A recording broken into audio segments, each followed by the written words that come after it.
Renuka Methil is the managing editor of the award-winning Forbes Woman Africa and Forbes Africa titles.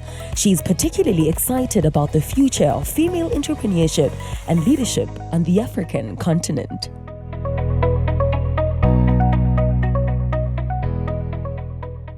A very good morning. As we gather in this room, ready to be motivated and to amplify inspirational leaders on the continent and beyond, we also are mindful of the heightened geopolitical tensions that we are right now living through as uncertainty ripples across the world. Only 3 days ago, I was in the Middle East, and like many others there, in fact, witnessing firsthand the retaliatory strikes reverberating across the Gulf region amid the US-Israel-Iran war. Now, these moments are profound reminders that peace today indeed is both precious and precarious. In a hyper-connected world, each one of us here is affected inadvertently. A war in Tehran can affect oil prices in Lagos. Conflicts thousands of miles away can spike food prices in Accra. Decisions in faraway financial hubs and the citadels of commerce can destabilize the capital markets of Johannesburg. 6 years into this decade, and we've already seen 3 wars and a debilitating pandemic. So there is no moment more powerful than this, when history is unfolding right before us.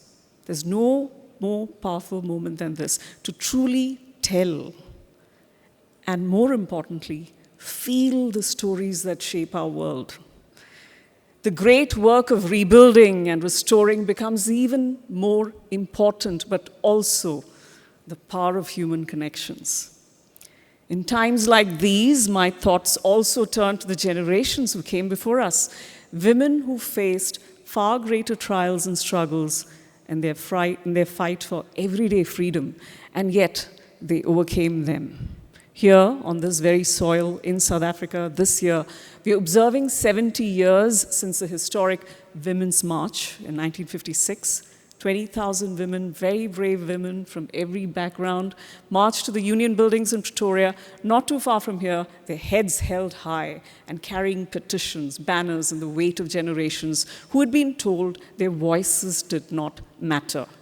They traveled by bus and train through the night, carrying babies on their backs and demanding their rights. But in those explicit moments, what they had was something even more powerful. They had purpose, they had conviction, and that conviction shaped history, our history. So when we speak today about female excellence, we're continuing their legacy, and we're speaking about excellence every day. The courage of those who came before us is the heartbeat behind every step we take today, as we do here at the 11th edition of the Forbes Woman Africa Leading Women Summit, the event that has come to be Africa's biggest and most powerful annual editorial-led women's summit. As the Brand SA chairperson alluded to before, from the boardrooms of Johannesburg and Nairobi to the corridors of power in Pretoria, from startups in Lagos to the tech hubs of Kigali and Cape Town, women are shaping economies, politics, art, music, culture. And as the editor of Forbes Africa, it's a unique privilege indeed. I'm so extremely fortunate and blessed to be a witness to these landmark moments and documenting them, the ringside view that me and my team get every day. Which brings us to our theme for today, the voice, vision, and victories of her Africa, recognizing that Africa's progress is increasingly being scripted by women whose voices shape narratives, whose visions define the future, and whose victories transform nations. And as we mark Women's History Month, we also enter the second decade of this signature event. On this beautiful March morning in Johannesburg, I'm extremely pleased to welcome our sponsors and all our distinguished guests joining from across Africa around the world. I'd also like to thank our visionary leadership. Dr. Rakesh Vahi is the chairman and co-founder of the ABN Group. I'd also like to acknowledge Mr. Sid Vahi. He's the Vice Chairman of the ABN Group, and Mrs. Roberta Naika, the force behind the summit. She's the CEO of the ABN Group, also heading up Forbes Africa and CNBC Africa. I'd also like to thank Mr. Sam Bembe, our non-executive director, and the executive members of the Emerald Group and the entire ABN Group family. And it's such an honor to have Madam President in the audience with us today. I have no doubt that today's event will be a fantastic summit pulled off by my esteemed colleagues working round the clock, the great hardworking teams of Forbes Africa and CNBC Africa that we have on the ground today. This is a grand gathering of ideas and innovators, of industry pioneers and thought leaders, actually some of the brightest people on earth. So this is a room where we receive a lot of inspiration every year. So with us today are illustrious heads of state, political figures, sports stars, titans of business, Grammy-winning artists, and award-winning filmmakers and creative icons. You'll meet them all today in the same room. And when I talk about creative icons, surely the importance of art and music in these uncertain times cannot be discounted. You'll hear a lot of music today. It's a soundtrack of our lives.